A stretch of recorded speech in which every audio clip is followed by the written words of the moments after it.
चक्रवाती तूफान बिपोरजॉय के असर से केरल और मुंबई के समंदर में हलचल देखने को मिल रही है। हाई टाइड के बीच समंदर में ऊंची लहरें उठ रही है। मौसम विभाग के मुताबिक चक्रवाती तूफान बिपोरजॉय गुजरात के कच्छ जिले से गुजरेगा, जो 15 जून को पाकिस्तान के कराची तट तक पहुंच सकता है। क्या है चक्रवाती तूफान बिपोरजॉय का असर, आइए देखते हैं स्पेशल रिपोर्ट में। साइक्लोन बिपरजॉय आगे बढ़ने के साथ साथ विकराल होता जा रहा है। चक्रवाती तूफान बिपरजॉय के असर से केरल और मुंबई के साथ गुजरात के समंदर में हलचल देखने को मिल रही है। हाई टाइड के बीच समंदर में ऊंची लहरें उठ रही है। चक्रवाती तूफान के कारण तेज हवाएं चलने के साथ ही बारिश की गतिविधियां भी जारी है। भारत मौसम विज्ञान विभाग ने जानकारी दी थी कि सौराष्ट्र, कच्छ और कराची तट से 15 जून को दोपहर 125 से 130 किलोमीटर प्रति घंटे की रफ्तार से तेज हवा के साथ चक्रवात के गुजरने की संभावना है। मौसम विभाग के मुताबिक चक्रवाती तूफान बिपरजॉय गुजरात के कच्छ जिले से गुजरेगा, जो 15 जून को पाकिस्तान के कराची तट तक पहुंच सकता है। तटीय इलाकों से टकराने की संभावना को देखते हुए गुजरात सरकार एनडीआरएफ और एसडीआरएफ के दलों को तटीय इलाकों में तैनात कर रही है। मौसम विभाग के अनुसार केरल, कर्नाटक, गोवा, अरुणाचल प्रदेश, असम, मेघालय में भारी बारिश हो सकती है। अंडमान निकोबार द्वीप समूह, नागालैंड, मणिपुर, मिजोरम, त्रिपुरा, गुजरात में 12 जून से 15 जून तक तेज बारिश की संभावना है। इस चक्रवाती तूफान बिपोरजॉय बहुत गंभीर साइक्लोन में बदल गया है। लैंडफॉल होने के बाद चक्रवात का असर सौराष्ट्र, कच्छ में 13, 14 और 15 जून तक रहेगा। उत्तरी गुजरात में 15 और 16 जून को इसका असर रहेगा। किस जगहों पर तेज बारिश की संभावना है, आइए देखते हैं स्पेशल रिपोर्ट में। भारत मौसम विज्ञान विभाग ने कहा कि बिपोरजॉय चक्रवात अत्यंत गंभीर चक्रवाती तूफान में बदल गया है। 15 जून की दोपहर के आसपास यह सौराष्ट्र, कच्छ और इससे सटे पाकिस्तान के तटों से गुजर सकता है। आईएमडी ने एडवाइजरी में कहा कि सौराष्ट्र और कच्छ तट के निकट 40 से 50 किलोमीटर प्रति घंटे की गति से हवाएं चलेंगी, जो 60 किलोमीटर प्रति घंटे तक पहुंच सकती है। इसमें कहा गया है कि सोमवार को 45 से 55 किलोमीटर प्रति घंटे की रफ्तार से हवाएं चलेंगी, जो बढ़कर 65 किलोमीटर प्रति घंटे तक पहुंच सकती है। मंगलवार और बुधवार को 50 से 60 किलोमीटर प्रति घंटे की रफ्तार से हवाएं चलेंगी, जो 70 किलोमीटर प्रति घंटे तक पहुंच सकती है। आईएमडी ने समुद्र में गए लोगों को तट पर लौटने की सलाह दी है। मछुआरों को 12 से 15 जून के बीच मध्य अरब सागर और उत्तरी अरब सागर तथा 15 जून तक सौराष्ट्र और कच्छ के तट के पास न जाने का निर्देश दिया गया है। मौसम विभाग ने कहा कि राज्य सरकारों को सलाह दी जाती है कि वे अपने क्षेत्रों में कड़ी निगरानी रखें, नियमित रूप से स्थिति की निगरानी करें और उचित एहतियाती कदम उठाए। जिला अधिकारियों को भी स्थिति के अनुसार कदम उठाने की सलाह दी जाती है। Bureau report. हाल में परमाणु हथियार बढ़ाने के मामले में चीन सबसे आगे है। हालांकि चीन के अलावा रूस, भारत, पाकिस्तान और नॉर्थ कोरिया ने भी अपने परमाणु भंडारण में इजाफा किया है। चीन ने इस साल 60 हथियार बढ़ाए हैं, वहीं रूस ने 12, पाकिस्तान ने 5, नॉर्थ कोरिया ने 5 हथियार बढ़ाए हैं। क्या है भारत की स्थिति, आइए देखते हैं इस रिपोर्ट में। चीन तेजी से अपने परमाणु हथियारों का जखीरा बढ़ा रहा है। रिपोर्ट के मुताबिक चीन ने पिछले एक साल में 60 परमाणु हथियार बढ़ाए हैं। इस मामले में वह रूस, भारत और पाकिस्तान से कहीं आगे है। रिपोर्ट के मुताबिक इस समय दुनिया भर में 12,512 परमाणु हथियार है। एक बार फिर दुनिया में परमाणु हथियारों को जमा करने का ट्रेंड बढ़ रहा है। मौजूदा दुनिया मानव इतिहास में सबसे खतरनाक मोड़ पर है। पिछले एक साल में परमाणु हथियार बढ़ाने के मामले में चीन सबसे आगे है। हालांकि चीन के अलावा रूस, भारत, पाकिस्तान और नॉर्थ कोरिया ने भी अपने परमाणु भंडार में इजाफा किया है। चीन ने इस साल 60 हथियार बढ़ाए हैं। वहीं रूस ने 12, पाकिस्तान ने 5, नॉर्थ कोरिया ने 5 और भारत ने 4 हथियार बढ़ाए हैं। पाकिस्तान परमाणु हथियार के मामले में भारत से आगे है। उस पर 170 परमाणु हथियार है, जबकि भारत पर 164 हथियार है। नॉर्थ कोरिया पर 30 परमाणु हथियार है। रिपोर्ट के मुताबिक दुनिया भर के देशों में बिगड़ते अंतर्राष्ट्रीय संबंधों के चलते परमाणु हथियारों की संख्या बढ़ी है। दुनिया भर में अनुमानित 12,512 परमाणु हथियार है। इनमें से 86 हथियार इस साल तैयार हुए हैं। कुल परमाणु हथियार में 9,576 संभवित इस्तेमाल के लिए तैयार है। एमपी में कांग्रेस ने गरीब परिवारों को 500 रुपये में एलपीजी सिलेंडर देने का वादा किया है। इस पर पेट्रोलियम और प्राकृतिक गैस राज्य मंत्री रामेश्वर तेली ने कहा कि कांग्रेस इस तरह की घोषणाएं करेगी क्योंकि वह सरकार में नहीं है, वे सत्ता में आने के लिए ऐसा कहेंगे।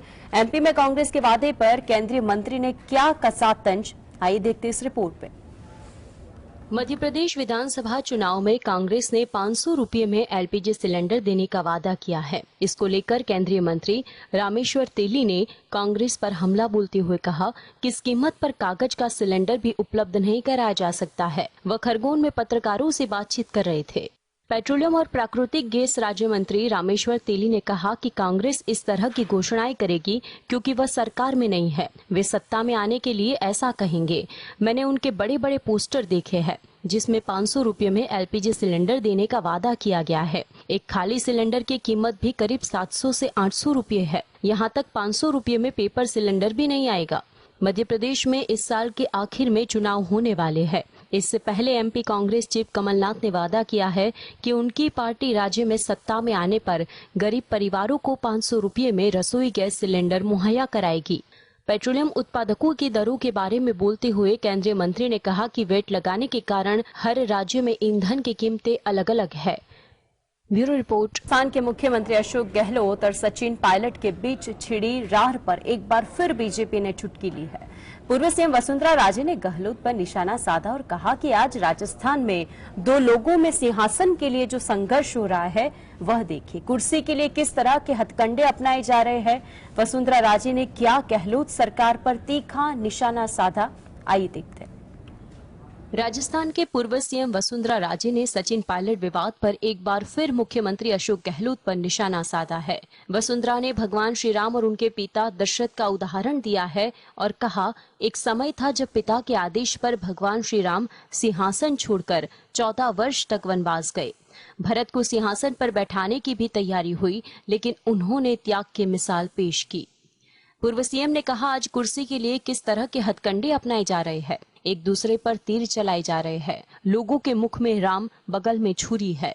वसुंधरा ने आगे कहा, भरत ने बड़े भाई राम की चरण पादुकाओं को सिंहासन पर रखकर ही शासन चलाया, लेकिन खुद सिंहासन से दूर रहे। एक उस समय का दोनों भाइयों का त्याग देखिए और आज राजस्थान में दो लोगों में सिंहासन के लिए जो संघर्ष हो रहा है वो देखिए। बता दें कि राजस्थान में 2018 के विधानसभा चुनाव के बाद से ही अशोक गहलोत और सचिन पायलट के बीच सत्ता को लेकर संघर्ष चल रहा है। कुछ समय पहले ये घमासान उस वक्त और तेज हो गया था जब पायलट ने वसुंधरा राजे सरकार में कथित भ्रष्टाचार के मामलों में कार्रवाई की मांग को लेकर एक दिन का अनशन किया था। Bureau report, GSTV। Bollywood actor Mangal Dhillon का रविवार को लुधियाना में निधन हो गया। मंगल ढिल्लों ने लंबे समय से बीमार थे। 1 महीने से उनका लुधियाना के अस्पताल में कैंसर का इलाज चल रहा था। इसके बावजूद एक्टर की हालत बिगड़ती चली गई। देखते हैं रिपोर्ट अंदर की बात में। मशहूर बॉलीवुड एक्टर मंगल ढिल्लों का रविवार को लुधियाना में निधन हो गया। मंगल ढिल्लों लंबे समय से बीमार थे। 1 महीने से उनका लुधियाना के अस्पताल में कैंसर का इलाज चल रहा था। ढिल्लों एक्टर के साथ एक लेखक, निर्माता और निर्देशक भी थे। मंगल ढिल्लों का पंजाबी फिल्म इंडस्ट्री को बॉलीवुड तक ले जाने में खास योगदान रहा है। मंगल ढिल्लों ने छोटे गांवों के कई युवाओं को फिल्मी दुनिया तक पहुंचाया। सबसे पहली उनकी फिल्म आखिरी अदालत 1988 में आई थी। एक्टर यशपाल शर्मा ने उनके निधन की जानकारी दी। मंगल ढिल्लों ने MD एंड कंपनी के नाम से प्रोडक्शन हाउस खोला था, जिसके जरिए वे पंजाबी फिल्में बनाते थे। 1994 में उनकी रीतू ढिल्लों से शादी हुई। उनकी पत्नी भी उनका हाथ बटाती थी। मंगल ढिल्लों की यादगार फिल्मों में खून भरी मांग, दयावान, जख्मी औरत, प्यार का देवता, विश्वात्मा जैसी फिल्में शामिल है। मंगल ढिल्लों ने फिल्मों में देखा से लेकर डिम्पल कापड़िया और शबाना आजमी संग काम किया। उन्हें आखिरी बार फिल्म तूफान सिंह में दिखा गया था। यह फिल्म साल 2017 में रिलीज हुई थी। Bureau report, GSTV। केंद्र सरकार ने गैर बीजेपी शासित राज्यों से पेट्रोल और डीजल पर वेट कम करने को कहा था, लेकिन पंजाब सरकार ने इसमें बढ़ोतरी कर दी। पंजाब में इस साल दूसरी बार पेट्रोल और डीजल पर वेट बढ़ाया गया है। हालांकि ऑयल मार्केटिंग कंपनियों ने 1 साल से भी अधिक समय से कीमत में कोई बदलाव नहीं किया है। आने वाले दिनों में विधानसभा चुनाव को मद्देनजर क्या पेट्रोल डीजल के दामों में होगी कटौती? आइए देखते हैं स्पेशल रिपोर्ट। देश में पेट्रोल और डीजल की कीमत में एक साल से भी अधिक समय से कोई बदलाव नहीं हुआ है, लेकिन जल्द ही यह स्थिति बदलने वाली है। पेट्रोलियम मंत्री हरदीप सिंह पुरी ने संकेत दिया है कि पेट्रोल डीजल की कीमत में कटौती की जा सकती है। इस साल कई राज्यों में विधानसभा चुनाव होने हैं और फिर अगले साल देश में आम चुनाव होंगे।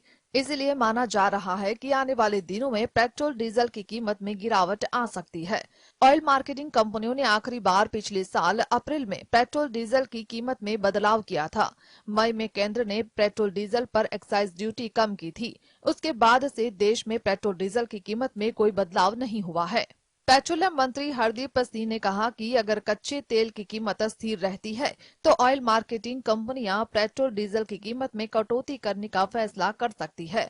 पुरी ने साथ ही कहा कि अगर अगली तिमाही में इन कंपनियों का परफॉर्मेंस ठीक रहता है तो वे पेट्रोल डीजल की कीमतों में कटौती करने के लिए बेहतर स्थिति में होगी। लेकिन इस बीच पंजाब में आम आदमी पार्टी की सरकार ने पेट्रोल और डीजल पर वेट बढ़ा दिया है।